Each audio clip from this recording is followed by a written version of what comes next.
লোহিত সাগরের নীল খাত বা ব্লু হোলস এক অপরূপ দৃশ্য। আকাশ থেকে দেখা যায় সাগরের তলদেশে গভীর খাতগুলো সারিবদ্ধ। গাঢ় নীল পানির কারণে এগুলো দেখতে অসাধারণ সুন্দর। এই খাতগুলো সৌদি আরবের মক্কা থেকে দক্ষিণ পশ্চিমের জাজান পর্যন্ত বিস্তৃত। এর সৌন্দর্য একদিনে তৈরি হয়নি, লাখ লাখ বছরের ভূতাত্ত্বিক প্রক্রিয়ার ফলে গড়ে উঠেছে। খাতগুলো ছোট কোনো ঘটনার কারণে নয়, বরং পাথরের ফাটল, চুনা পাথরের দ্রবণ, টেকটনিক প্লেটের স্থানান্তর এবং গুহার ধসের প্রভাবে ধীরে ধীরে তৈরি হয়েছে।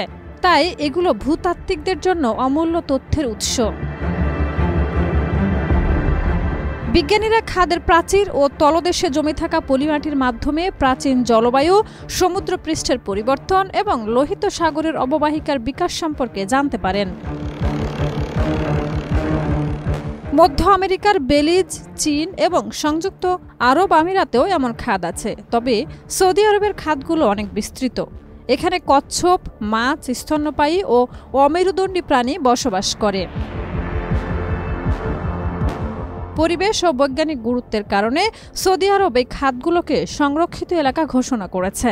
16,500 বর্গ কিলোমিটার এলাকা ও 20টিরও বেশি দ্বীপ নিয়ে গঠিত এই অঞ্চল দেশের সবচেয়ে বড় সংরক্ষিত স্থান।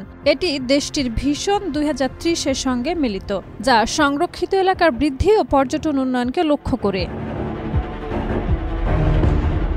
লোহিত সাগরের এই নীল খাতগুলো প্রতিনিয়ত নতুন রহস্য উন্মোচন করবে এবং পর্যটকদের আকর্ষণ আরও বৃদ্ধি করবে।